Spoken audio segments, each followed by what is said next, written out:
Hello students, this is Dhruv Handuja and welcome back to my channel Handuja Classes। आज हम फिर से chapter number 2 polynomial करेंगे और पॉलिनोमियल ये है वीडियो पॉलिनोमियल पार्ट 3। अगर आपने पार्ट 1 पार्ट 2 नहीं देखा है तो प्लीज डिस्क्रिप्शन बॉक्स में मैंने उसका लिंक डाल दिया है, वहां से जाके पहले उन दोनों वीडियोस को आप देख लें, फिर आप इसको प्रोसीड कर सकते हैं इस वीडियो को देखना। तो हम क्या स्टार्ट करने जा रहे हैं इस वीडियो के अंदर। जैसे कि मैंने लास्ट वीडियो में जो टॉपिक पढ़ाया था that was relationship between zeros and coefficient. Zeros और कोफिशिएंट के बीच में रिलेशनशिप पढ़ा था हमने।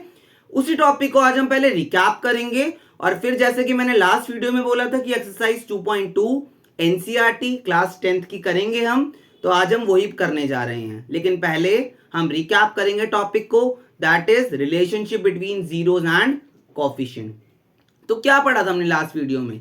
मैंने लास्ट वीडियो में आपको बताया था कि जो क्वाड्रेटिक पॉलिनोमियल होता है, क्वाड्रेटिक पॉलिनोमियल की स्टैंडर्ड फॉर्म क्या होती है? क्वाड्रेटिक पॉलिनोमियल की स्टैंडर्ड फॉर्म होती है ax square plus bx plus c, where a is the coefficient of x square, b is the coefficient of x and c is constant. मैंने ये बात आपको बताई थी कि जहां पर a जो है वो कोफिशिएंट है x स्क्वायर का, b जो है वो कोफिशिएंट है x का और c जो है वो कांस्टेंट टर्म होती है।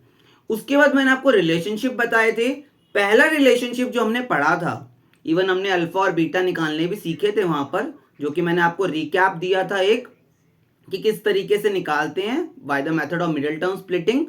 वही चीज हम पढ़ेंगे आज हम।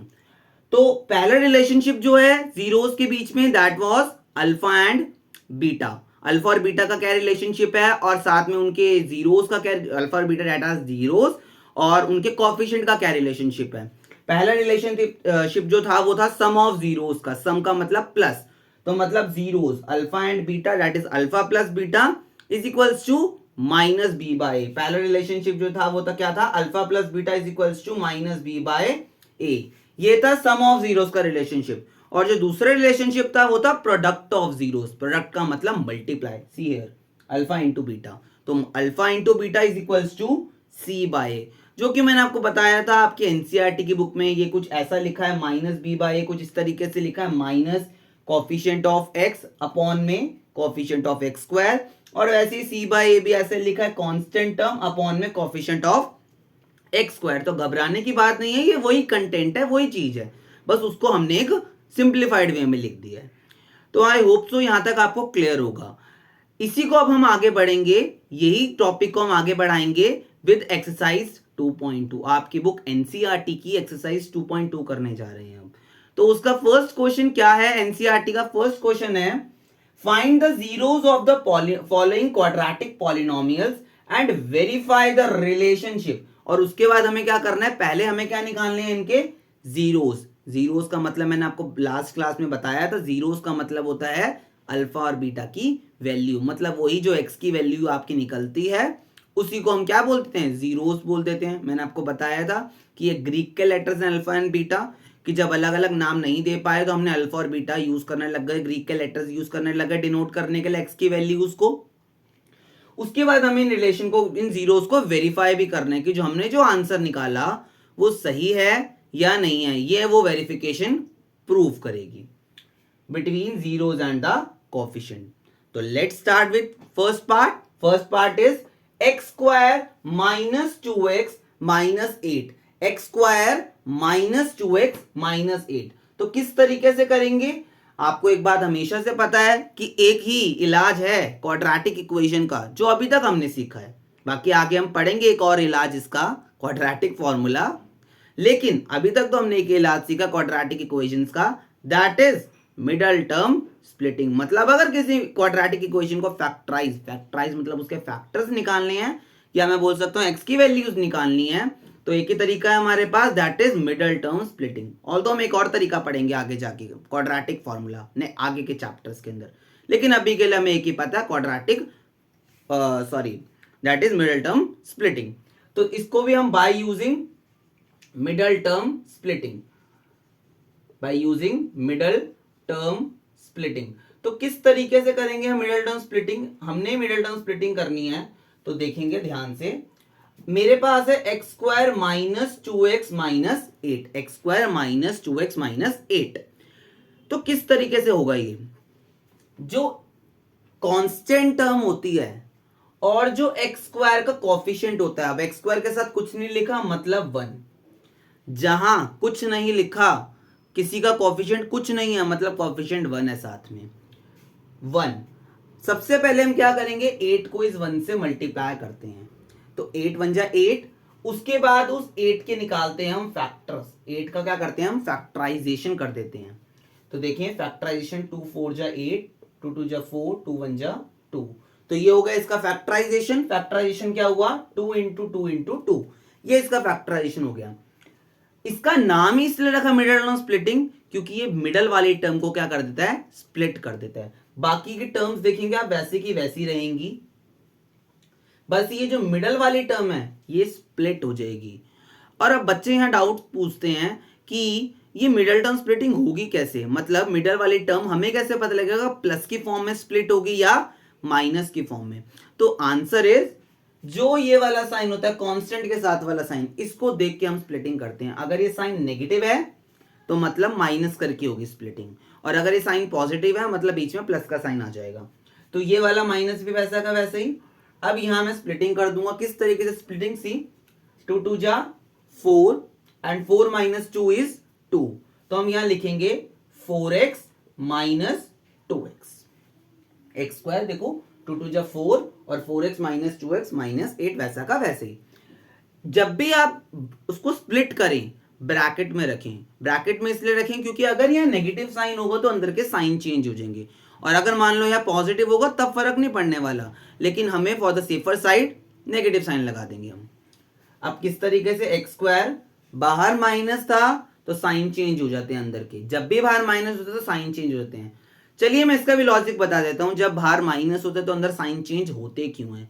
एक्चुअली में ऐसा कोई रूल नहीं है, ये ऑलरेडी इंटीजर्स के अंदर हम ये सब चीजें बातें पढ़ रखी होती है हमने। सी ये प्लस का है, अभी जिसके आगे कोई साइन नहीं मतलब ये प्लस का है 4x, तो प्लस माइनस बन जाता है माइनस 4x, और ये माइनस माइनस बन जाता है प्लस 2x, इसीलिए साइन चेंज होते हैं। ये माइनस माइनस बन गया प्लस और ये माइनस प्लस बन गया माइनस। अब इतना हो गया, इसके बाद हमें क्या करनी होती है, ग्रुपिंग करनी होती है। इसके बाद जो नेक्स्ट स्टेप होता है वो होता है ग्रुपिंग करना, इसकी और इसकी ग्रुपिंग कर दी और इसकी और इसकी, इन दोनों की हमने क्या बना दी, ग्रुपिंग्स बना दी, ताकि हम कुछ कॉमन इसके अंदर से निकाल पाए। कॉमन का मतलब कुछ ऐसी चीज जो दोनों के अंदर आ रही है। अब इस पूरे में से और इस पूरे में से, सी इस पूरे में से x इज कॉमन, x दोनों में आ रहा है, तो यहां क्या बचा x माइनस 4, और इस पूरी टर्म में से 2 इज द कॉमन फैक्टर, तो प्लस 2 इज कॉमन, और यहां भी क्या बचा x माइनस 4। अब कई बच्चे पूछते हैं x माइनस 4 कैसे बचा, सी यहां पर x तो बाहर निकला नहीं, 2 बाहर निकल गया, बाहर निकलने का मतलब कॉमन आ गया, और कॉमन का मतलब होता है डिवाइड कर देना, तो 8 डिवाइड बाय 2 दैट इज 4, यहां आ गया 4। सी अब ये एक टर्म हो गई और ये एक टर्म हो गई, ये दोनों टर्म्स हो गई हमारे पास। इन दोनों टर्म्स में से क्या कॉमन है, x माइनस 4, तो पूरे में से हम निकाल लेंगे x माइनस 4 कॉमन, और यहां क्या बचेगा x, इसमें से x बचा और इसमें से प्लस का 2 बचा, तो हमारे पास दो फैक्टर्स आ गए, x minus 4 and x plus 2। जब ये दो फैक्टर्स आ गए मेरे पास, अब मेरे को करना क्या होगा, इन दोनों फैक्टर्स को इक्वेट करना होगा जीरो के, ताकि मैं क्या निकाल पाऊं, x की वैल्यू दैट इज जीरोस निकाल पाऊं, अल्फा और बीटा की वैल्यू निकाल पाऊं। पहले मैं x minus 4 equal to 0 put करूंगा, x की वैल्यू आई 4 that is alpha is equals to 4, दूसरा x plus 2 is equals to 0, x की वैल्यू क्या आई माइनस का 2, प्लस 2 आया जाके माइनस का 2, तो बीटा का आंसर आ गया माइनस का 2। तो इस तरीके से हमने मिडल टर्म स्प्लिटिंग से इसके क्या निकाल लिए, जीरोस निकाले, that is alpha and beta की वैल्यूज निकाल ली। अब जैसे ही अल्फा बीटा की वैल्यू है, उन्होंने मेरे को क्या बोला कि रिलेशन भी वेरीफाई करो, तो रिलेशन मैंने आपको पहले भी बताया है कि जब भी रिलेशन वेरीफाई करेंगे तो हमें दोनों से करना है, ये कंपलसरी है, कोई एक से नहीं करना, कोई चॉइस नहीं है हमारे पास। तो वेरीफाई करेंगे रिलेशन। अब किस तरीके से वेरीफाई करेंगे, पहला रिलेशनशिप वेरिफिकेशन, तो वेरिफिकेशन ऑफ जीरो रिलेशनशिप किस तरीके से वेरीफाई करेंगे, पहला रिलेशन इस तरीके से सम ऑफ जीरोस, तो पहला रिलेशन होता है सम ऑफ जीरोस का, और सम ऑफ जीरोस क्या है, alpha plus beta is equals to minus B by ए, पहला रिलेशनशिप ये है। तो आप किस तरीके से करेंगे, एक तरफ लेंगे आप LHS और एक तरफ लेंगे आप RHS। एक तरफ लेंगे आप LHS और एक तरफ लेंगे आप RHS। LHS में आपका क्या है, अल्फा प्लस बीटा, और RHS में क्या है, माइनस बी बाय ए। तो alpha plus beta, alpha is 4, beta is -2, तो 4 plus minus minus and alpha plus beta is 2। Same here minus b is the coefficient of x। See the coefficient of x from your initial equation. अपनी initial equation में से x का coefficient क्या है, -2, along with sign we will take, it is -2।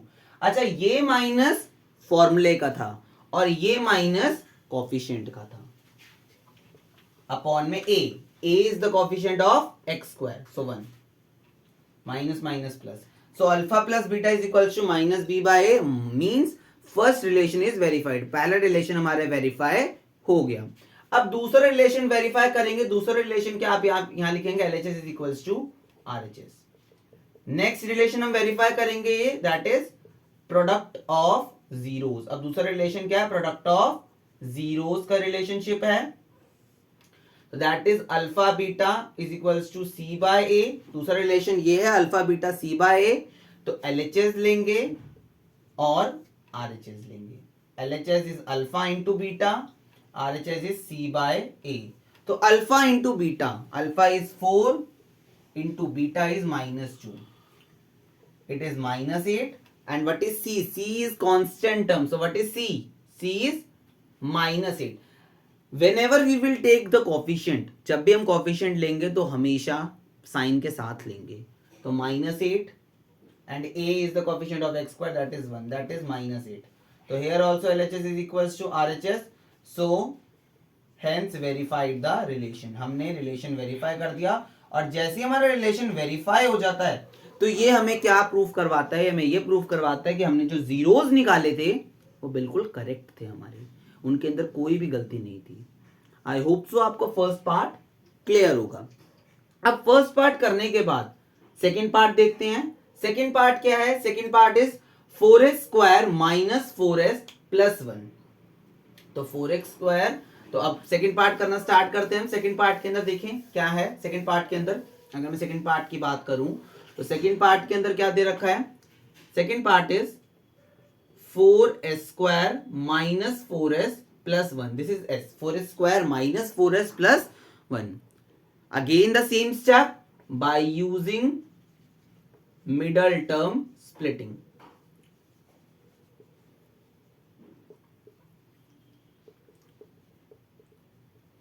See here, अगर मैंने आपको क्या बोला था कि जो फर्स्ट टर्म है, मतलब क्वाड्रेटिक के अंदर जो फर्स्ट टर्म है उसका कोएफिशिएंट और कांस्टेंट को आप मल्टीप्लाई करेंगे। तो 4 इंटू 1 दैट इज 4, और 4 के निकालेंगे हम फैक्टराइजेशन, हम फैक्टराइजेशन करेंगे 4 की। तो 4 की फैक्टराइजेशन हो गई 2 2 जा 4, 2 1 जा 2। तो यहां पर आप लिखेंगे minus 4s plus 1।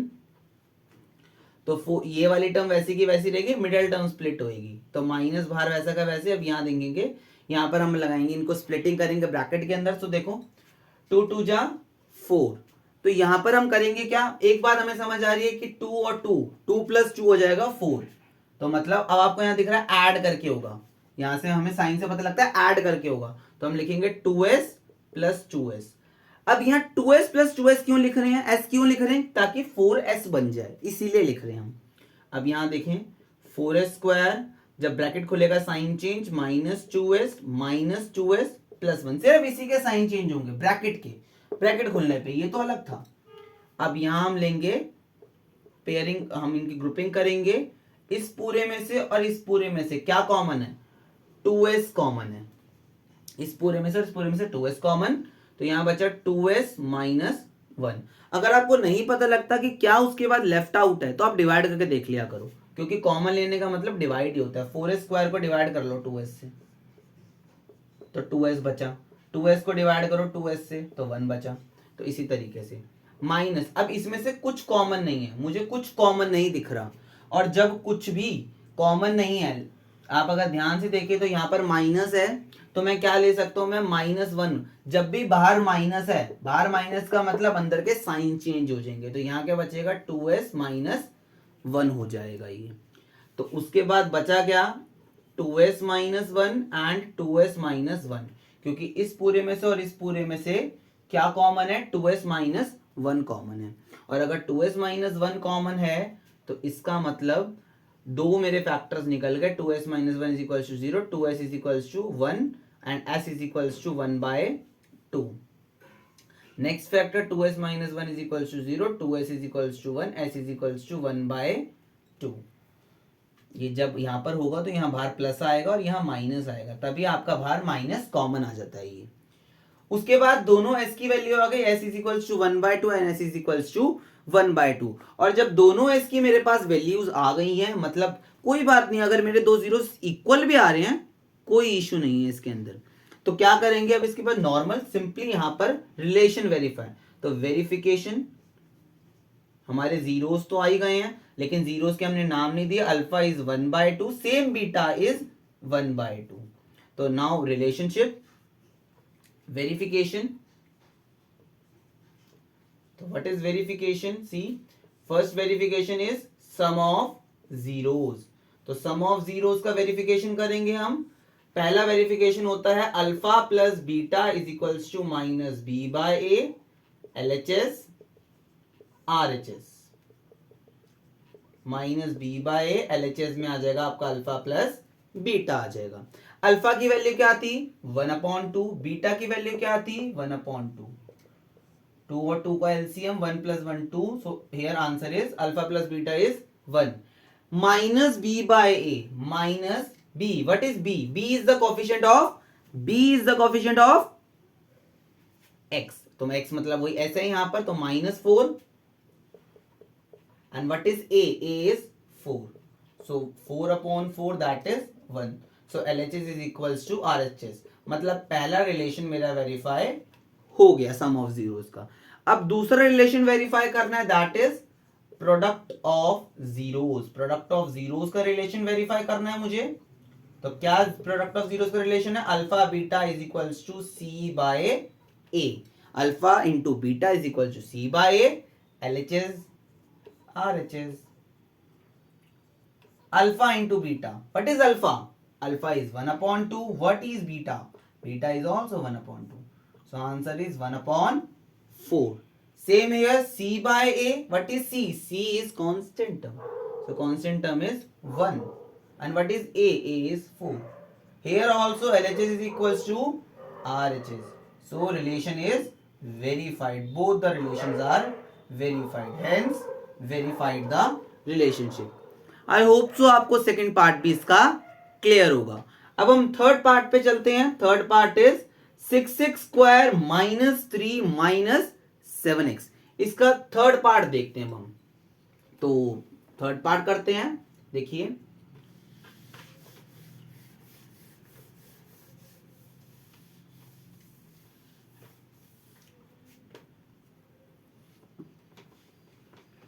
Third part is 6x square minus 3 minus 7x।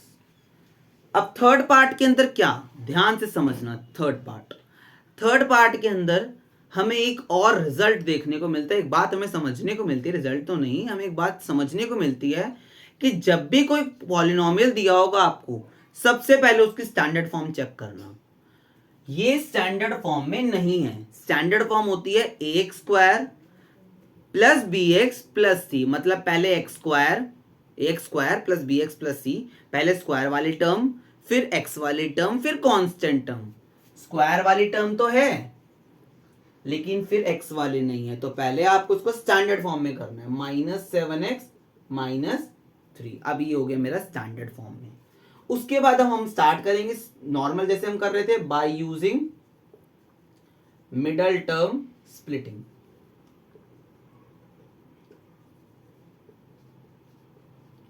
तो मिडिल टर्म स्प्लिटिंग करनी स्टार्ट करेंगे। क्या है मिडिल टर्म स्प्लिटिंग, देखें तो 6x square minus 7x minus 3, मैंने आपको बताया कोफिशिएंट ऑफ x स्क्वायर और कांस्टेंट टर्म को हम क्या करते हैं, मल्टीप्लाई करते हैं। तो 6 इंटू 3 दैट इज 18, 18 के हम फैक्टर्स निकालेंगे यहाँ पर, 2 9 जा 18, 3 3 जा 9, 3 1 जा 3। तो ये वाली टर्म वैसी रहती है दोनों, माइनस वैसा का वैसे ही, इसको ब्रेक कर देंगे। और पता कैसे लगता है किसके प्लस के अंदर करना है या माइनस के अंदर, वो कांस्टेंट वाले के साइन कैसे से पता लगता है हमें। तो हमें क्या लाना है, 7 लाना है। तो क्या हम ये कर सकते हैं, 3 into 3 that is 9, 9 minus 2 is 7। तो यहां हम कर सकते हैं 9x minus 2x, 9x minus 2x। तो 6x स्क्वायर, साइन चेंज हो जाएंगे ब्रैकेट के अंदर क्योंकि बाहर माइनस था, -3। अब यहां हम करेंगे ग्रुपिंग, इस पूरे में से कॉमन आ सकता है दैट इज 3x, 3x और यहां बचा 2x माइनस 3, और इस पूरे में से कुछ कॉमन नहीं है, और जब कुछ कॉमन नहीं है मतलब 1 is the factor of every number, so +1 common, 2x minus 3। और इस पूरी टर्म और इस पूरी टर्म में से कॉमन है 2x माइनस 3, और यहां बचा क्या, 3x प्लस 1। तो ये आ गए मेरे दो फैक्टर्स। अब 2x माइनस 3 को इक्वेट करूंगा मैं 0 के, फिर 3x प्लस 1 को इक्वेट करूंगा मैं 0 के। 2x is equals to 3 and x is 3/2। Same here 3x is equals to, ये यहाँ प्लस वहां जाके minus, and x is equals to -1/3। तो मेरे दो जीरोस आ गए, एक जीरो आ गया 3/2 और एक जीरो आ गया -1/3। That is alpha is equals to -3/2 and beta is equals to -1/3। इसके बाद हमारा नेक्स्ट स्टेप उन्होंने वेरिफिकेशन बोली है, वेरिफिकेशन करेंगे। वेरिफिकेशन, पहला रिलेशनशिप क्या होता है, सम ऑफ जीरोस। तो sum of zeros that is alpha plus beta is equals to -b/a, LHS RHS। What is LHS? LHS में अल्फा प्लस बीटा लेंगे और यहाँ -b/a। तो alpha plus beta, alpha is 3/2 and beta is sorry एक minute, यहाँ पर ये positive होगा। Alpha is 3/2 and beta is -1/3। से सॉल्व करेंगे, 3/2 प्लस माइनस -1/3, एलसीएम लेंगे हम इन दोनों का 6, इसको से डिवाइड, फिर ऊपर वाले से मल्टीप्लाई, तो 2 3 जा 6, 3 3 जा 9, माइनस, फिर इसको से डिवाइड 2, 2 1 जा 2, तो कितना आ गया ये 7/6। सेम यहां पर minus b is the coefficient of x, that is -7, and what is a is the coefficient of x square, that is 6। तो इसलिए पहले, इसीलिए हमने किस में किया था, स्टैंडर्ड फॉर्म में कन्वर्ट किया था पहले। तो अल्फा इंटू बीटा और alpha plus beta is equal to -b/a आ रहा है, तो लिखेंगे LHS is equal to RHS। मतलब पहला रिलेशन हमारा वेरीफाई हो गया। सिमिलरली दूसरा रिलेशन वेरीफाई करेंगे, that is product of zeros. Exam के अंदर आपको यही अपनी प्रेजेंटेशन रखनी होगी, क्योंकि आप जब तक प्रेजेंटेबल एक चीज में नहीं करेंगे तो क्वेश्चन एग्जामिनर तरीके से उसको चेक नहीं कर पाएगा। तो इसलिए बहुत प्रेजेंटेबल इसी तरीके से आपको एग्जाम के अंदर सॉल्व करके दिखाना होगा। Product of zeros that is alpha beta is equals to c/a। तो LHS and RHS, that is alpha beta, alpha into beta, that is 3/2 into -1/3, and what is c? C is the coefficient, C is constant term, constant here -1/2, C is constant term, constant is -3, and what is a? A is 6. So here also LHS is equals to RHS, hence verified the relation. तो इससे हमें ये भी पता लग पाता है कि हमारे जो जीरोस निकाले थे वो बिल्कुल करेक्ट थे, उनमें कोई गलती नहीं थी। आई होप सो आपको थर्ड पार्ट भी क्लियर होगा। अब हम नेक्स्ट पार्ट पे चलते हैं, that is fourth part of the question, that is 4u square plus 8u। इस ये पार्ट को समझते हैं ध्यान से।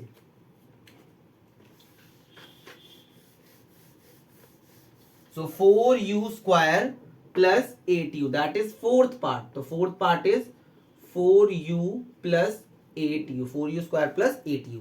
अब इसके अंदर कैसे करेंगे, इसके अंदर तो मिड टर्म स्प्लिटिंग हो ही नहीं सकती है, क्योंकि ला कांस्टेंट वाले टर्म तो जीरो है, कांस्टेंट वाले टर्म तो जीरो है, तो 0 into 4 करूंगा तो मैं स्प्लिटिंग कैसे कर सकता हूं।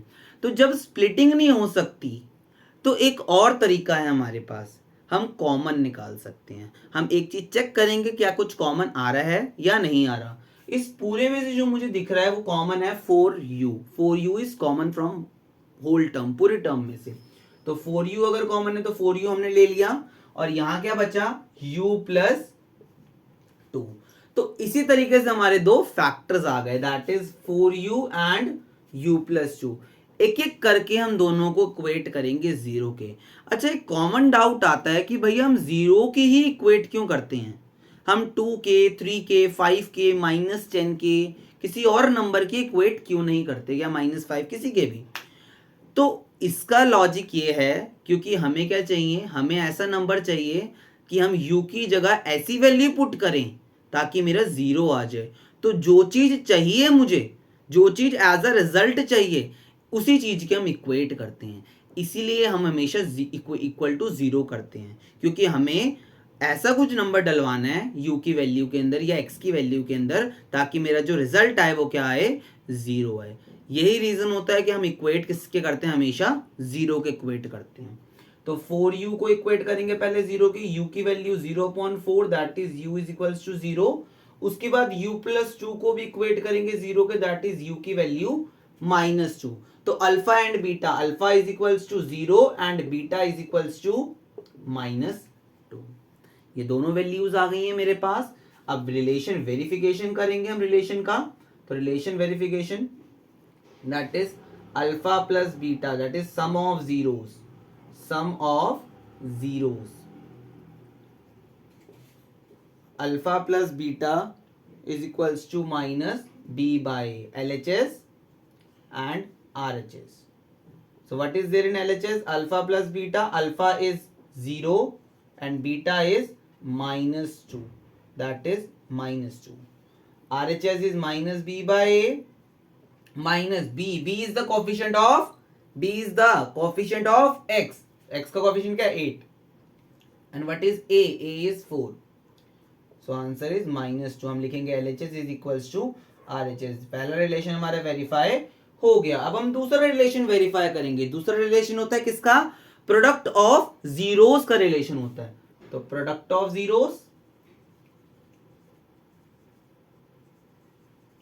Product of zeros that is alpha beta is equals to c by a LHS and RHS। Alpha into beta, what is alpha, alpha is 0 and what is beta, beta is -2। तो 0 into -2 that is 0। 0 किसी से भी multiply हो answer 0 ही आता है। 0 एक गाना गाता है, हम तो डूबेंगे तुम्हें भी ले डूबेंगे, मतलब 0 ये गाना गाता है, हम तो डूबेंगे तुम्हें भी ले डूबेंगे in the case of multiplication, कि खुद तो वो 0 है और वो किसी के साथ मल्टीप्लाई होके वो उस आंसर को भी 0 बना देता है।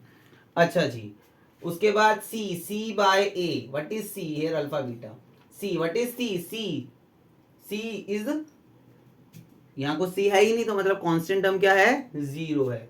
0 upon a, what is a is 4। तो here also LHS is equals to RHS, so hence verified the relationship। यहाँ भी हमने वेरीफाई कर दिया किसको, उसके रिलेशनशिप को। आई होप सो आपको फोर्थ पार्ट भी इसका क्लियर होगा। अब हम प्रोसीड करते हैं इसके फिफ्थ पार्ट पे, and most important part from examination point of view. MCQ के अंदर इस टाइप के पार्ट्स पूछे जाते हैं।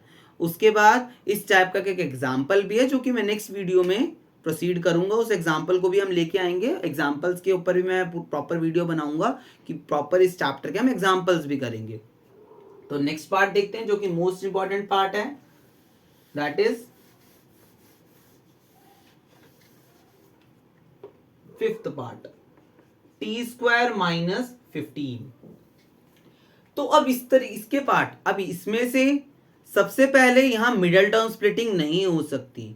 रीजन बीइंग, क्यों नहीं हो सकती मिडिल टर्म स्प्लिटिंग, उसका रीजन ये है यहां पर क्योंकि यहां मिडिल टर्म ही नहीं है, u वाली टर्म या t वाली टर्म जो है ही नहीं मेरे पास। सेकेंड रीजन, इसमें से कुछ कॉमन नहीं निकल सकता। अगर मिडिल टर्म स्प्लिटिंग नहीं हो सकती तो कॉमन भी नहीं निकल सकता। तो यहां हम डायरेक्टली इक्वेट करेंगे t² को, यहां हम डायरेक्टली इक्वेट करेंगे। या तो हम डायरेक्टली इक्वेट कर सकते हैं या एक तरीका और है रूट वाला, नहीं तो हम इसको डायरेक्टली इक्वेट करते हैं। t² माइनस 15 को हम डायरेक्टली इक्वेट कर रहे हैं किसके, 0 के। तो t² is equals to 15, t² is equals to 15 and t is equals to √15। और एक बात हमेशा याद रखना, जब भी रूट हटेगा, जब भी स्क्वायर हटेगा रूट चढ़ेगा, जब भी स्क्वायर हटेगा रूट चढ़ेगा और प्लस माइनस साथ में लगेगा। जब भी स्क्वायर हटेगा रूट चढ़ेगा और प्लस माइनस साथ में लगेगा। अब आप पूछेंगे इसका लॉजिक कि प्लस माइनस साथ में क्यों लगेगा? जब भी स्क्वायर हटता है रूट चढ़ता है और साथ में प्लस माइनस लगता है, क्यों लगता है? इसका लॉजिक भी तो पता होना चाहिए ना। तो वो लगता इसलिए है, एक्चुअली में क्या, अगर मैं t की वैल्यू की बात करूं, अगर मैं इसकी वैल्यू की बात करूं और प्लस माइनस साथ में इसलिए लगता है क्योंकि जो t है, हमने क्या बोला कि प्लस माइनस साथ में लगेगा। इसका मतलब कि जो t का आंसर आएगा, इसका मतलब जो t का आंसर आएगा वो या तो √15 का स्क्वायर हो सकता है या वो -√15 का स्क्वायर हो सकता है। इसका मतलब तो यही हुआ कि स्क्वायर, हमने क्या बोला कि t² = √15 और हमने जब t रूट को हटाया तो यहाँ प्लस माइनस लगाया। इसका मतलब कि जो t की वैल्यू है वो +√15 भी हो सकती है और t की वैल्यू जो है वो -√15 भी हो सकती है। लेकिन क्यों हमने प्लस माइनस क्यों लगाया यहाँ पर? क्योंकि अगर मैं बात करूं t की, अगर मैं √15 +√15 का स्क्वायर करता हूं तब भी मेरा आंसर क्या आएगा? 15 ही आएगा। और अगर मैं -√15 का स्क्वायर करता हूं तब भी मेरा आंसर क्या आएगा? 15 ही आएगा। तो यहाँ हमें ये नहीं पता कि t प्लस वाला भी हो सकता है और t माइनस वाला भी हो सकता है। इसीलिए हम क्या करते हैं, जब भी स्क्वायर हटाते हैं रूट चढ़ाते हैं उस टाइम पे साथ में प्लस और माइनस दोनों का साइन भी लगाते हैं। तो स्क्वायर हटेगा रूट चढ़ेगा और प्लस माइनस का साइन साथ में लगेगा। स्क्वायर हटता है रूट चढ़ता है, प्लस माइनस का साइन साथ में लगता है। तो यही काम हमने यहां किया। तो t के मतलब दो आंसर हो गए, एक t का आंसर हो गया √15 और t का आंसर हो गया -√15। Means alpha is √15 and beta is -√15। ये मेरे हो गए दो आंसर्स यहां पर अल्फा और बीटा के। उसके बाद अब क्या करेंगे, हम वही वेरिफिकेशन करेंगे। तो किस तरीके से वेरिफिकेशन कर रहे हैं हम? सेम, पहला वेरिफिकेशन सम ऑफ जीरोस का वेरिफिकेशन होता है, that is alpha plus beta minus B by a. LHS में लेंगे और आरएचएस में लेंगे। एलएचएस में √15 plus -√15, that is √15 -√15, that is 0। What is RHS? RHS में है -b बाय, तो b is the coefficient of x। b तो है ही नहीं हमारे पास, x का कोएफिशिएंट मतलब t का होना चाहिए, तो 0 में what is a? a is 1, तो आंसर इज 0। तो यहां पर पहला रिलेशन वेरीफाई हो गया, LHS is equals to RHS। Next relation verify करेंगे, that is product of zeros का रिलेशन। तो प्रोडक्ट ऑफ जीरोस का क्या रिलेशन है? प्रोडक्ट ऑफ जीरोस का रिलेशन होता है alpha beta is equals to c by a। Alpha into beta is equals to c by a। तो LHS that is alpha beta और RHS that is c by a। Alpha into beta, what is alpha? Alpha is √15 and what is beta? Beta is -√15. तो √15 into -√15 is -15. And c, what is c? c is the coefficient of, किसी का coefficient नहीं है, c is constant term, तो constant term -15. And what is a? a is coefficient of t square, that is -15. So LHS is equals to RHS, hence verified both the relationship। शायद दोनों relation हमने क्या कर दिए? Verify कर दिए। जैसे वेरीफाई हो जाता मतलब हमारा आंसर सही है, हम गलत नहीं जा रहे हैं। आई होप सो आपको फिफ्थ पार्ट भी क्लियर होगा and it is the most important part. इस टाइप का एग्जाम्पल भी है आपका। अब हम प्रोसीड करते हैं इसके लास्ट पार्ट पे। लास्ट पार्ट क्या है वो समझते हैं।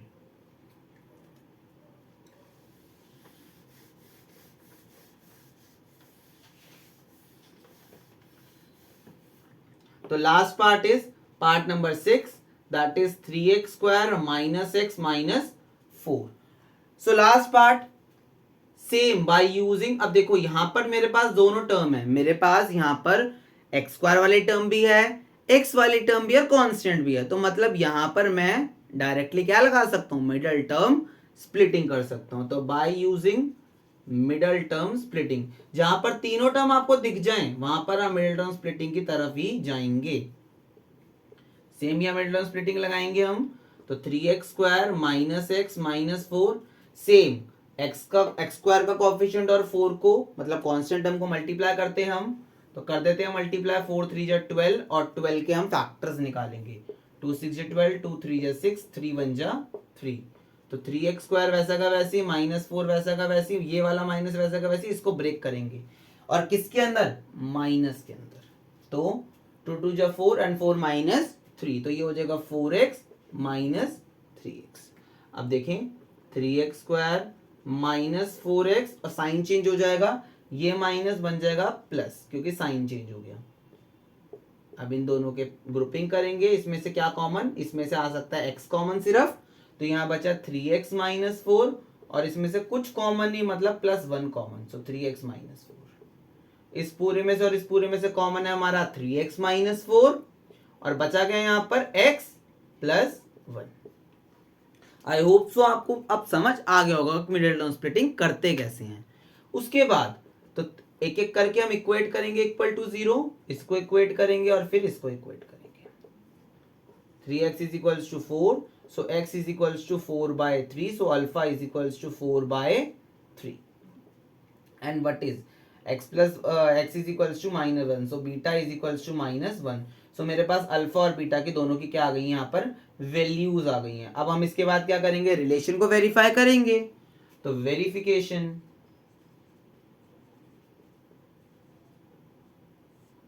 क्या रिलेशन को वेरीफाई करने जा रहे हैं हम, तो पैरेलल रिलेशन जो होता है वो कौन सा होता है, सम ऑफ जीरोस का रिलेशन होता है। पैरेलल रिलेशन किसका होता है, सम ऑफ जीरोस का रिलेशन होता है, that is alpha plus beta is equals to minus B by a, minus B by a. तो alpha plus beta is equals to minus B by a, that is LHS में आ गया हमारा alpha plus beta और RHS में आ जाएगा minus B by a. What is alpha? Alpha is 4/3 and what is beta? Beta is -1. So 4/3, यहाँ पर हम एलसीएम लेंगे 3 और 1 का, 3 4 प्लस माइनस माइनस एंड 3 1 जा 3, so here 1/3 and what is RHS? minus b by a. b is the coefficient of x, so minus ये minus इसका और ये माइनस -1 अपॉन में a, what is a? a is the coefficient of x square, तो 1/3। LHS is equals to RHS हो गया।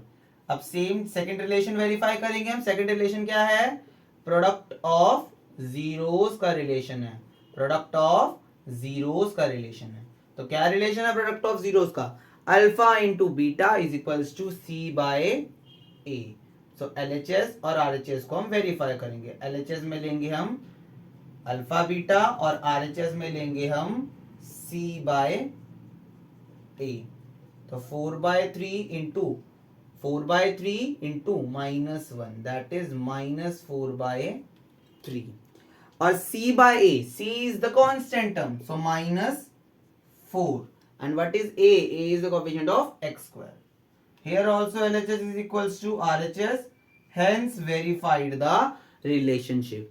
So इसी के साथ हमारा पार्ट नंबर 6 भी होता है इसका, और प्लस हमने क्वेश्चन नंबर 1 ऑफ एक्सरसाइज 2.2 भी यहाँ पर कंप्लीट कर लिया।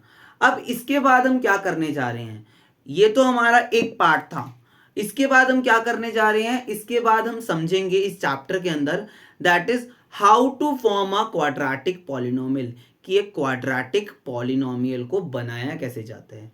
एक क्वाड्रेटिक पॉलिनोमियल तो है मेरे पास, अभी तो मेरे पास पूरा फॉर्म करा हुआ क्वाड्रेटिक पॉलिनोमियल आता है, लेकिन अगर बाई चांस मेरे को मान लो मुझे कोई क्वाड्रेटिक पॉलिनोमियल बनाने को आ गया कि किस तरीके से मैं क्वाड्रेटिक पॉलिनोमियल को फॉर्म करूंगा, तो उसके लिए how to form a quadratic polynomial.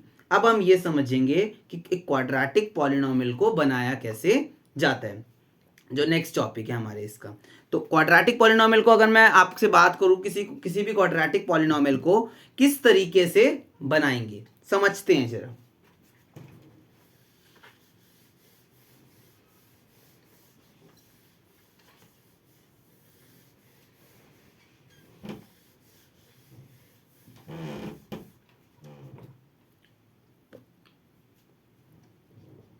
How to form अ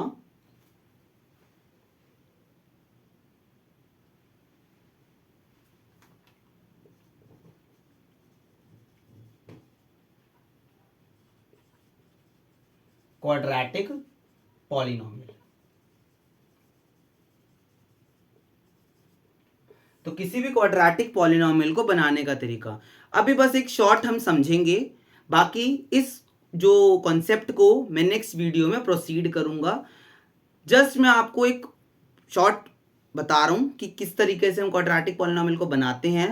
तो उसका जो फॉर्मूला होता है वो होता है x square minus sum of roots या sum of zeros into x plus product of zeros. ये इसका फॉर्मूला है। किसी भी क्वाड्रेटिक पॉलिनोमियल को बनाने का एक फॉर्मूला होता है, that is x square minus sum of roots plus product of roots या प्रोडक्ट ऑफ जीरोस। मतलब अगर मेरे पास कोई क्वाड्रेटिक पॉलिनोमियल है और उस क्वाड्रेटिक पॉलिनोमियल के मुझे सम ऑफ जीरोस पता है और प्रोडक्ट ऑफ जीरोस पता है, तो मैं क्वाड्रेटिक पॉलिनोमियल फॉर्म कर सकता हूं। जैसे कि फॉर एग्जांपल मेरे पास सम ऑफ जीरोस किसी भी क्वाड्रेटिक पॉलिनोमियल के उन्होंने बता दिया सम ऑफ जीरोस है 1 एंड प्रोडक्ट मतलब जीरोस का सम और जीरो का प्रोडक्ट मेरे को दे रखा है 2, जो कि आपका क्वेश्चन नंबर 2 भी एक्सरसाइज 2.2 का, जो कि हम नेक्स्ट वीडियो में समझेंगे। तो अगर मेरे पास सम दे रखा है प्रोडक्ट दे रखा है, तो मैं कैसे क्वाड्रेटिक पॉलिनोमियल बनाऊंगा? फॉर्मूला है x square minus sum of zeros plus product of zeros. So x square minus sum of zeros की जगह वैल्यू डालेंगे 1, that is 1 into x, product of zero की जगह वैल्यू डालेंगे 2। So polynomial is x square minus x plus 2 is the required polynomial. तो ये एक तरीका है जिस तरीके से हम किसी भी क्वाड्रेटिक पॉलिनोमियल को क्या कर पाते हैं, फॉर्म कर पाते हैं। और जब भी हम क्वाड्रेटिक पॉलिनोमियल फॉर्म करेंगे, साथ में यहां पर हम मल्टीप्लिकेशन के अंदर k लिखेंगे, where k is any real number, क्योंकि k कुछ ना कुछ कॉमन या कुछ ना कुछ मल्टीप्लिकेशन में हो सकता है, इसलिए हम क्या लिखते हैं कि k where k is any real number, क्योंकि कुछ ना कुछ इस k का मतलब है कि हमने कुछ ना कुछ कांस्टेंट क्या पता बाहर निकल रखा हो पॉलिनोमियल के, तो k is any real number. तो जब भी क्वाड्रेटिक पॉलिनोमियल बनाएंगे हम साथ में यहां पर k से भी मल्टीप्लाई करते हैं, where k is any real number, कुछ भी नंबर हो सकता है k। तो आई होप सो जितना आज हमने पढ़ा, अभी एक्सरसाइज 2.2 हमारी कंप्लीट नहीं हुई है, इसको मैं नेक्स्ट वीडियो में कंप्लीट कर दूंगा एक्सरसाइज 2.2 को, प्लस हम एनसीईआरटी के एग्जांपल्स भी करेंगे नेक्स्ट वीडियो के अंदर। तो आई एग्जांपल्स भी करेंगे और इसके बाद आई होप सो आपको ये जितना भी मैंने कंटेंट समझाया है एक्सरसाइज 2.2 क्वेश्चन नंबर 1 जो कि आज हमने कंप्लीट किया है, आई होप सो आपको क्लियर होगा। अगर आपने प्रीवियस वीडियोस नहीं देखी हैं तो प्लीज डिस्क्रिप्शन बॉक्स में लिंक है उनको भी जाके देखें और बहुत ज्यादा लाइक शेयर एंड सब्सक्राइब करें और बहुत ज्यादा सपोर्ट करें। Thank you for watching Handuja classes.